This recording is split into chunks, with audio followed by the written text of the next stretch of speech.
Dzanja lanu silali fupi kuti simungate kundigwira pokugwa khutu lanu silinagonte kuti simungate kundimva polila. Moni okondedwa, lero ndadza nalo lingaliro kuchokera pa Yoswa chapter 1 verse number 9.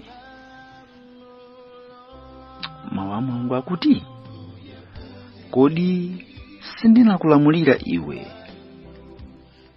khala wamphamvu, nulimbike mtima, usaope kapena kutenga nkhawa, pakuti Yehova Mulungu wako ali ndi iwe kulikonse umukako. Mulungu pamene Yoswa amalowa m'malo mwa Mose, adampatsa uphungu Yoswa polidziwa gulu la ana a Israeli, podziwa mitundu imene ili patsogolo pake yokuti amenye nayo nkhondo, podziwa kuti ukalowa kwawo mu Kenani kukumana ndi zinthu zambiri. Yoswa mnyamata amene angonopita ku phiri ndi Mose adawuzidwa mawu amenewa ndi Mulungu wakumwamba kuti kodi sindinakulamulira iwe, kulamulira osati kupempha. Khala wamphamvu, kukhala munthu wamphamvu. Akutanthauza nji, nulimbike mtima. Yehova akulonjeza kuti ndili nawe, komano akumuwuza Yoswa kuti ukhale munthu olimbika mtima, usaope kapena kutenga nkhawa. Mulungu wakumwamba amadziwa kuti mkati mwa mtima mwa ana ake, ngakhale angadziwe malonjezo a Mulungu wakumwamba, koma mumakhala nkhawa, pakuti Yehova Mulungu wako ali ndi iwe. Yehova Mulungu olenga kumwamba ndi dziko lapansi adamulonjeza Yoswa kuti ali naye, akuti kulikonse umukako. Tamvetserani okondedwa, ulendo umene tikuyenda pakadali pano ukaponya maso kwambiri kutali kutsogolo, ukaponya maso chapafupi, zikumoneka kuti zolimbana nazo moyo zilipo ndipo zikhala zikubwerera-bwererabe. Moyo wa Chikhristu nthawi zambiri anthu amangouona ngati mene ulilimu, kumosolowa mkati mwake ndi kumvetsetsa chimene chimachitika. Ndizoona kuti Chikhristu chikufunika kukhala munthu ozichepetsa mtima, odekha, ofatsa, okoma mtima nthawi zonse, monga mwa chipatso cha Mzimu Woyera. Koma tutadziwa pamene Mulungu akumuwuza Yoswa kuti khala wamphamvu, ndi kuti pali kulimbana. Mene akumuwuza kuti usaope, ndi kuti pali zinthu zopseza moyo. Mene akumuwuza kuti usatenge nkhawa, ndi kuti pali zinthu zopereka nkhawa. Umene ndi moyo wa Chikhristu. Tamvetserani, chisomo cha Mulungu chilipo ndipo nchokwanira, komatu zikufunika kukhala munthu olimba mtima moyo uno. Zikufunika kukhala munthu wamphamvu muzochita, zofunika kukhala nazo nyonga zokwanira mu ulendowu. Zikufunika kukhala nako kupirira ndifake Paulo kwa Efeso chapter 6 kambira verse number 10 adawuyelekeza moyo wa Chikristu ngati msilikali wa Chiroma. Zikufunika langizo la Mulungu kwa Yoswa likhale m'maganizo mwathu kuti khala wamphamvu, limba mtima. Anthu amakunena mulendo, obadwa nawo amatha kunyoza mulendo. Abwenzi olimbikitsana nawo mene nkhondo ikukulirabe amabwerera mbuyo ndikusiya wekha. Monga zidachitikira kuti Yowabu adamtenga Uriya nakansiya pa nsongo pa nkhondo, asilikali onse nabwerera. Zikufunika langizo la Mulungu kwa Yoswa, m'bale wanga, mlongo wanga, lidzadze mu mtima mwako. Chifukwa kuyambira mu nthawi ya Yohane mfumu wakumwamba udakhala ukangamiza, ndipo ukangamira amaukwatula ndi mphamvu. Mulungu akumuwuza Yoswa, khala wamphamvu nolimbike mtima. Ndimakonda kubwereza, mukamawerenga Baibulo okondedwa, muzifatsa ndikulingalira mwakuya vesi memwe alipezalo. Luza vesi lambiri adaliloweza, koma kukhala pansi ndikumvetsa kuti Mulungu akutinji mene akumuwuza Yoswa, khala wamphamvu, limbika mtima, usawope, usatenge nkhawa. Okondedwa, tikukhala moyo wazolimbana nazo zambiri. Olemba wina adafotokoza mawu awa, ndiwerenga m'Chingerezi ndi ndimasolera. Akuti men of stamina are wanted, many who will not wait to have their way smoothed and every obstacle removed. Akuti anthu adzithu, amuna adzithu akufunika, amene sangadikire kuti njira yawo iwoneke kuti zovuta zonse zachotsedwa. Akupitiriza kutere, many who inspire with the flesh zeal the fragile efforts of the spirited workers, many whose hearts are warm with the Christian love and whose hands are strong to do the master's work. Akuti amuna amene atakasika ndi chiyembekezo chosagwedera cha mphamvu, amene mioyo yawo singazizire mukugwira ntchito, mitima yawo ndiyotenthetsedwa ndi chikondi cha Chikhristu. Akuti manja awo ndi amphamvu kuchita ntchito ya Mbuye wawo. Okondedwa, lingaliro ili likulimbikitseni. Tsiku lina lake ndakhala pansi pa mtengo, ndikumayang'ana muchilengedwe, ndinaona tsamba likuyenda kwambiri, likumati likapita uko kudzapita kwina. Ndinayang'anisitsa ndiwone chikuchitika ndi chani. Nditaponya maso anga, ndidaona nyerere yaying'ono kwambiri ikukoka tsamba, ikatsika pa kantsitsi pena, ikudumpitsa bwinobwino kantsitsika tsambalo. Ine ndakhala ndi chidwi, ndifuna ndimve chilankhulo chimene Mulungu akumwamba akundilankhula kupyolera mu chilengedwe ichi. Ndidakhala chete ndikumayang'ana, ndidaona nyerere ndakantunda kakatali ikukoka tsamba. Ndidadzifunsa kuti nyerere imeneyi ikukoka tsamba ndi mutu wake taluma, kuti mitsempha minofu imene ikupangitsa kuti nyerere ikhale mphamvu pa khoseke mpaka kumakoka tsamba ndi mtundu wanji meka nyerere kalilimo. Iniyo mukudziwa bwino mene nyerere ili mphamvu zakwenikweni miyendo yake ndi iti kuti mpaka kumakoka tsamba nkumadumphitsa mitsitsi iti.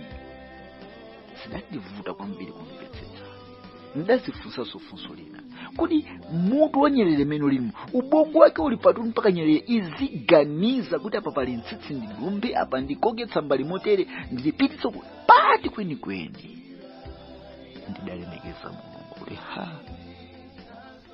awa ndi mawu a Mulungu, kuti kukhale nyama monga mwa mtundu wace ndi mawu a mulungu omwe adapereka mphamvu mukachitukuti kakang'ono ngati kameneka. Ngakhenso naye Solomoni adafotokoza kunena kuti nyerere ndi mtundu wosalimba koma zimatutiratu zakudya zawo. Nyerere ndi mtundu wosalimba koma Yehova kumuuza munthu opangidwa mchifanizo chake, khala wamphamvu nulimbike mtima. Nyerere iyi ine ndayiyang'ana ndine unokhala yamphamvu ndi olimbika mtima kuti ine ndikoka chimenechi basi. Mukugwira ntchito ya mulungu abwenzi limbani mtima. Ndigwira ntchitoyi zivute zitani, ndalama isowe sasowe, ndigwira ntchitoyi. Banja livute savuti, ndigwira ntchitoyi. Anthu andinyoza ndilati, ndigwira ntchitoyi. Khala wamphamvu nulimbike mtima. Dzikoli likulowa munyengo yovuta kwambiri. Ndikadakonda anthu mukadamvetsetsa izi. Nyerere kukiratu zakudya zake kudzoti kutsogolo kubwera nyengo yovuta kwambiri ya mvula sitikwanitsa peza zakudyazi. Ndikumakaika m'maenje ndikuyang'ana ndidola Nyerere kukoka ndikukunga idafika pena ngati pakadzenje pena pake pamenepo pano ndidabwitsa kwambiri. Tumvetserani zimene zinachitika. Ndidola Nyerere ikukankhatsa mbali naye kuzakankhatsa mbali naye. Lo and behold, taonani ndidola Nyerere yakankhatsamba ndikavindikira chigawo china chakadzenje kakang'onoka kukhala ngati yapanga bridge. Ndi Nyerere inadutsa pamwamba pakatsambapo ndikupita mbali naye. Chioneka chovuta chomwecho Nyerere idagwiritsa ntchito ndikupanga njira kuti idutsepo. Nyerere ndi mtundu wosalimba. Mpaka idafika mbali nayo mdona Nyerere kuyamba kukatsamba lija ndikudutsitsa pamene paja. Ine kodi munthu opangidwa mchifanizo cha mulungu nanga nchifukwa chani mavuto akabwera amakhala akumangulira malo motenga vuto lonkulipanga ngati ndi bridge opitira mbali naye moyowo. Chimwali ndikusowa kwa banja, achimwene ndikusowa kwa ntchito. Kodi chavuta ndi chani pamoyo? Tachitenge njimecho muchigwiritsa nchopita mbali nayo. Ndimakumbukira mtalemba maiso afufo ndikudikira kunena kuti zotsatira zituluke. Mulungu adandilankhula nanduza usakhale chete. Nthawi imeneyi ndidawerenga Baibulo kwambiri.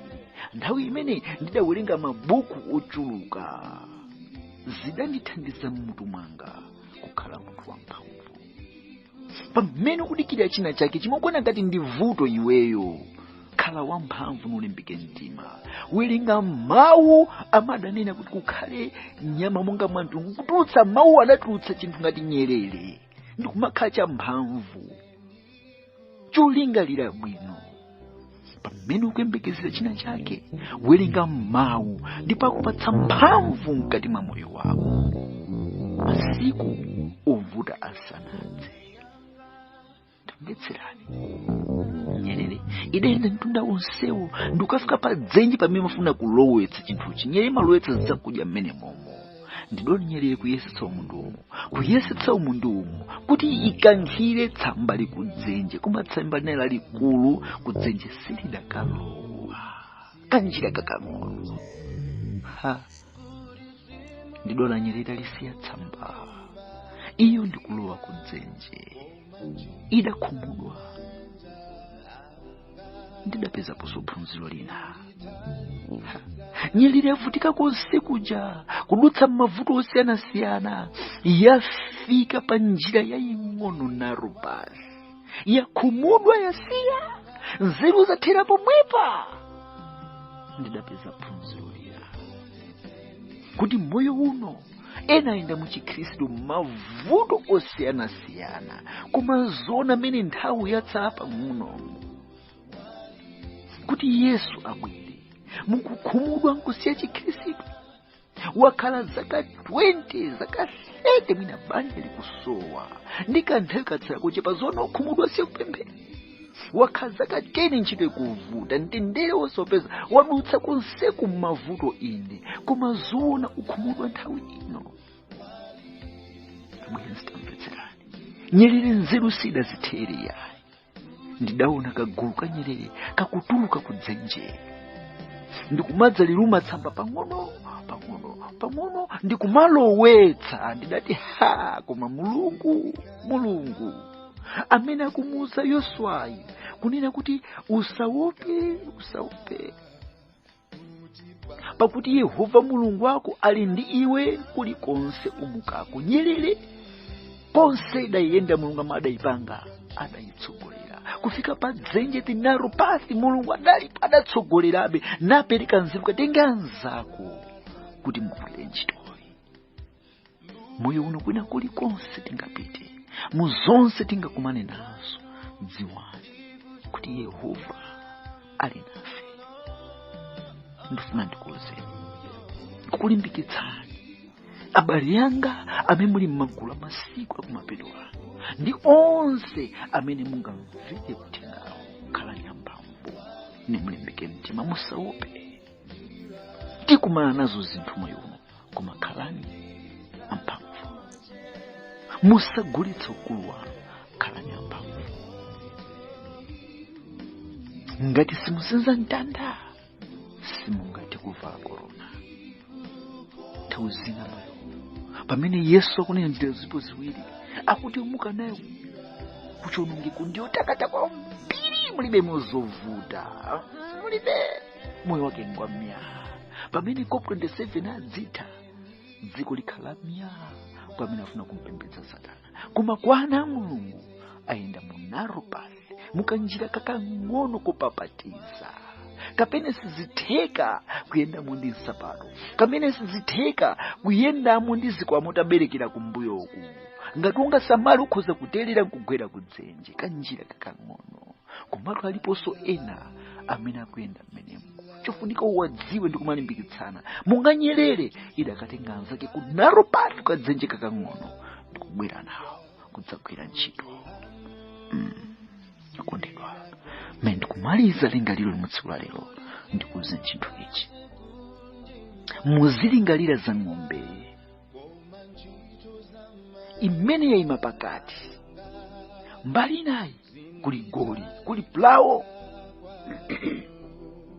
kuli plau yoti kuyenera kusenza zikoka zinthu. Koma mbali nayi kuli guwa la nsembe. Ng'ombe ili pakati.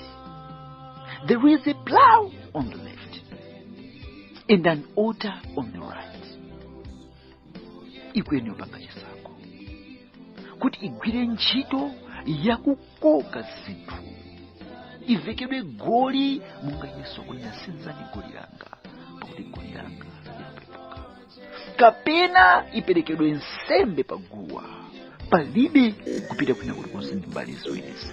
Moyo wathu ukondedwa pamene tikuyang'aniza ndi chipulumutso chathu, tsiku la maomboledwe athu, pali zinthu ziwiri: kusenza goli la Khristu Yesu ndi kuyenda munjira yopapatiza.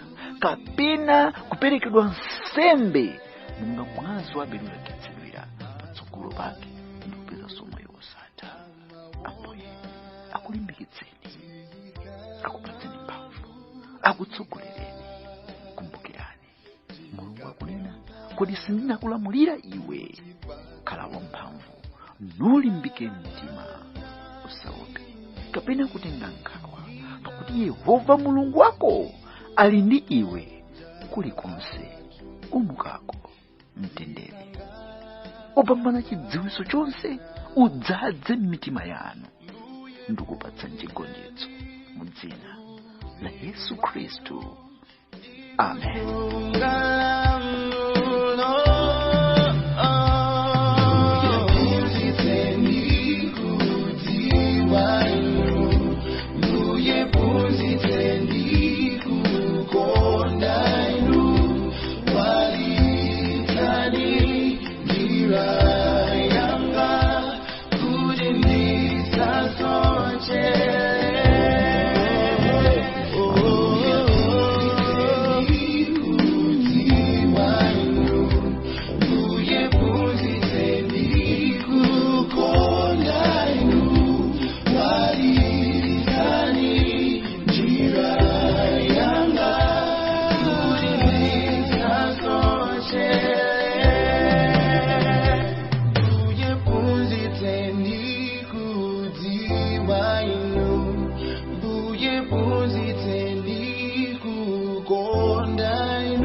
Kwakira mutali. She said so full.